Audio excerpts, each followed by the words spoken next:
Hello, welcome to the Ponderings podcast.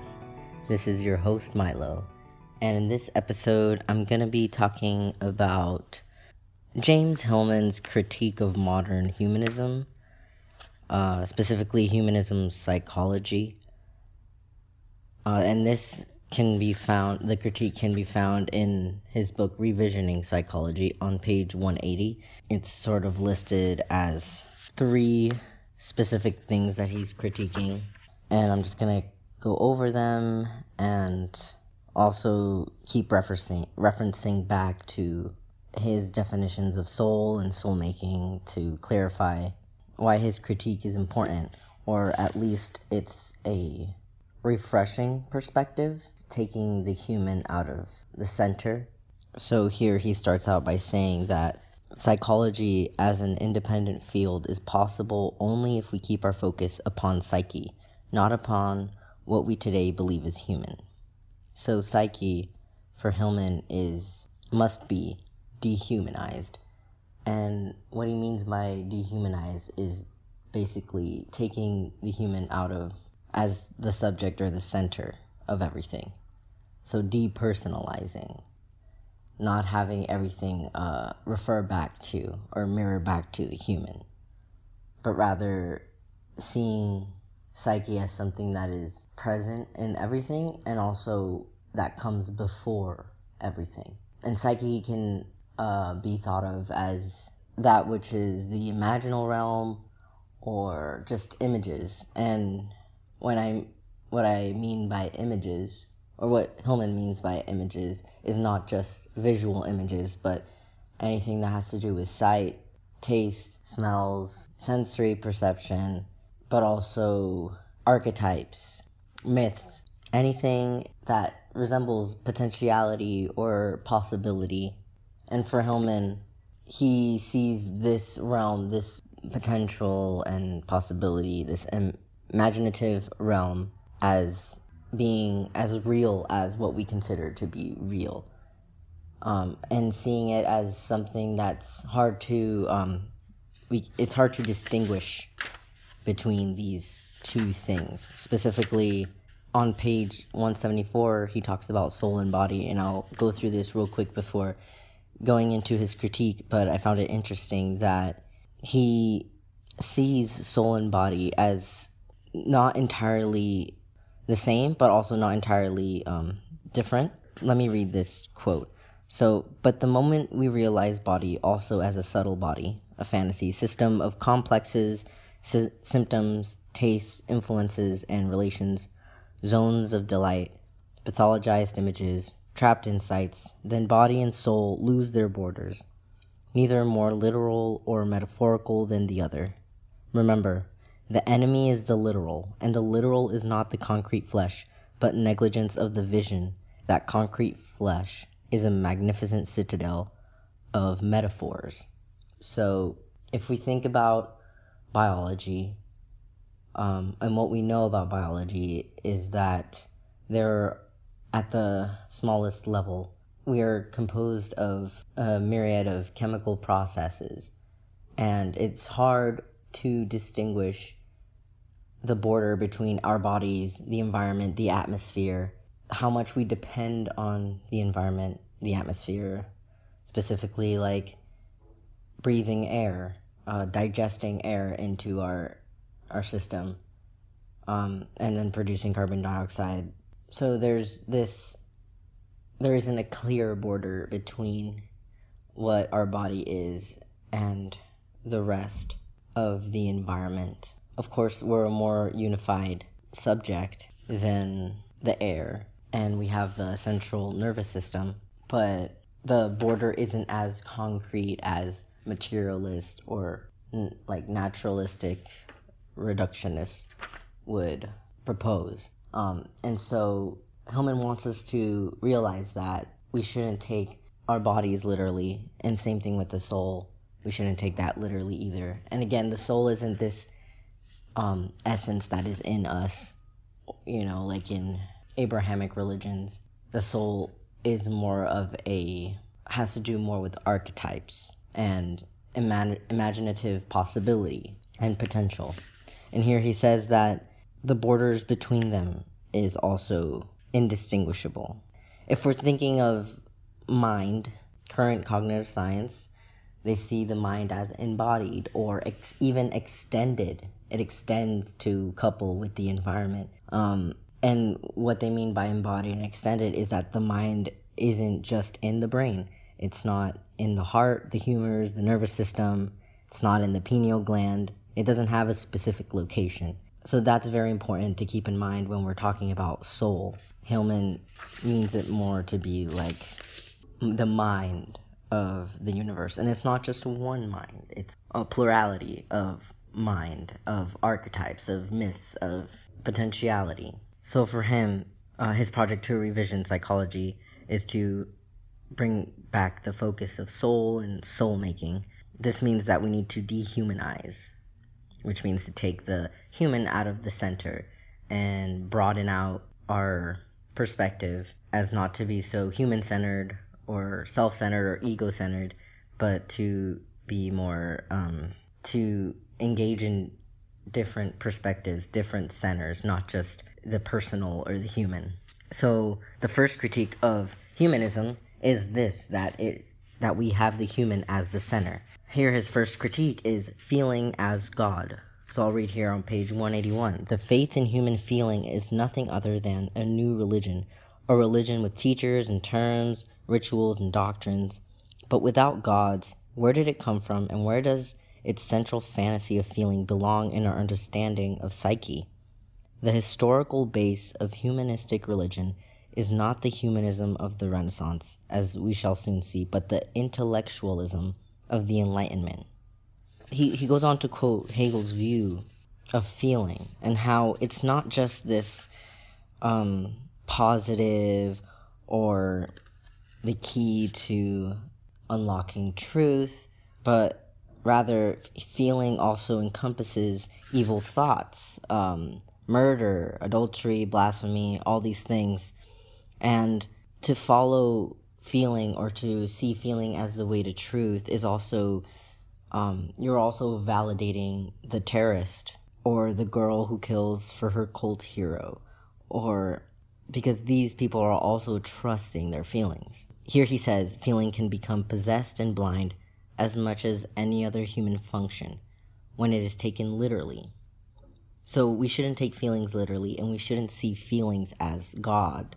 We need to see feelings as metaphors, expressions of fantasy, indicative of psychic images. They are no more truth than our ideas, no more facts than our perceptions. Here he says that feelings too are subject to archetypal powers that govern their ethical values, their aesthetic judgments, their styles of relating, expressing, and absorbing. So we shouldn't see feelings as a compass that is without fault, or that they are completely good either. The way to truth, the way to goodness.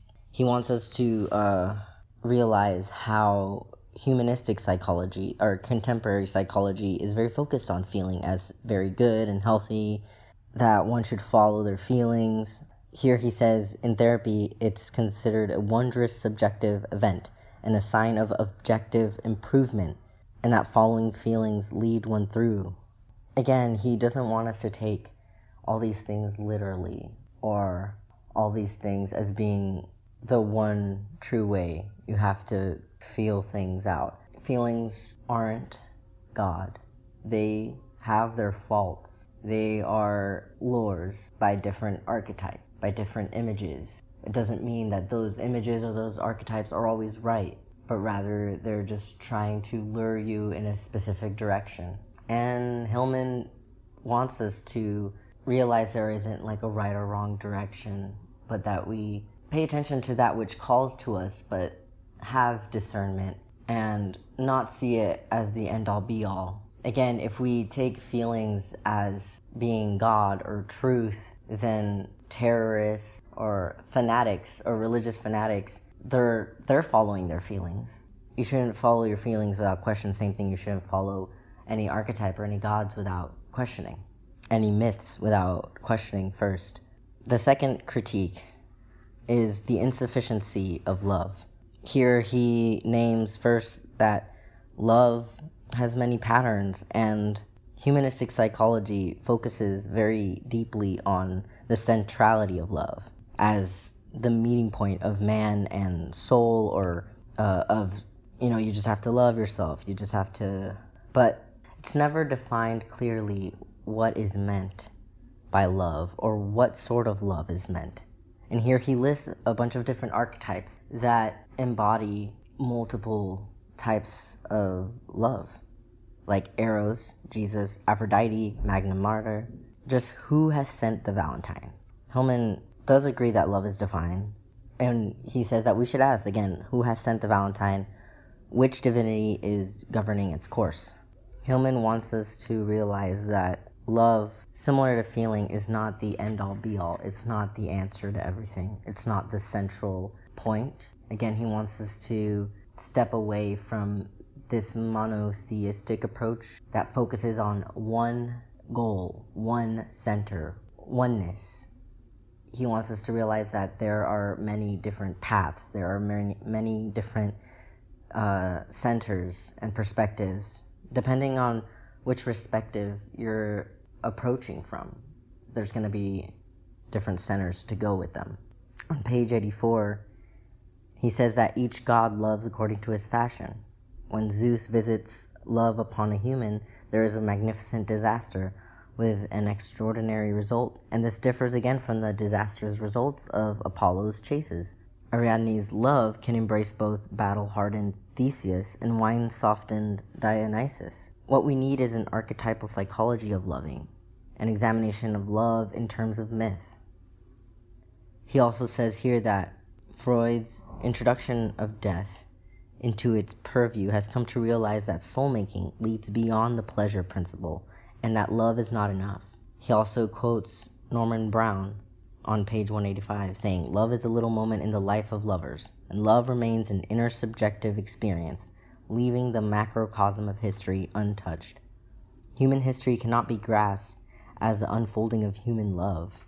Love has its own history and counter-history. There are many ways of experiencing and enacting love."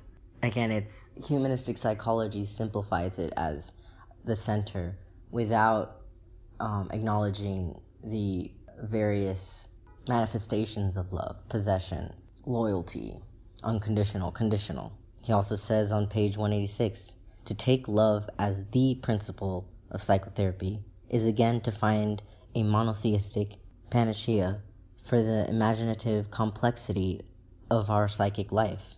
So love isn't the end-all be-all either. Love shouldn't be taken as this center, as this goal, as the aim of the psyche.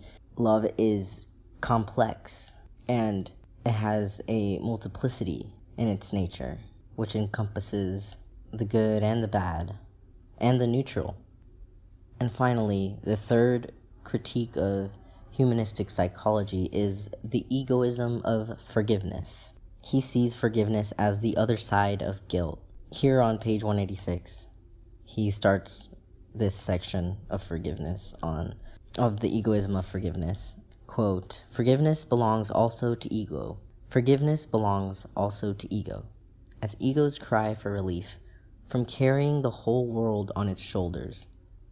We would be forgiven because we are overloaded, and humanism's psychology would heap even more upon our personal capacity, strengthening the ego, increasing the regions of our responsibility and commitment, developing our concern, growing new feelings and new sensitivities, radiating ever new connections, wholeness as the great globe itself. We are the center of existence, or as Sartre describes existential humanism, man is nothing else but that which he makes of himself. Man is responsible for what he is."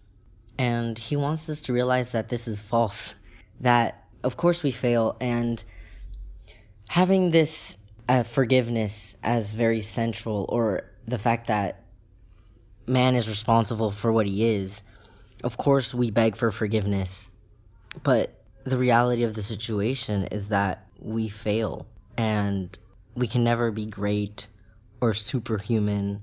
We make mistakes. We are limited. And having this entire responsibility does not makes sense with the way we are and the way the world is. Again, it has a monotheistic approach because there is a right way and there is a wrong way. And if you are falling short of the right, then you must beg for forgiveness, or you need to take responsibility or own up to this lack, or the fact that you're not in concordance with the right way. And he says that we shouldn't have forgiveness or things like that as central. So in humanistic psychology, contemporary psychology, there's this focus on forgiving others or forgiving yourself, that comes along with the whole centrality of love, and again the centrality of feeling.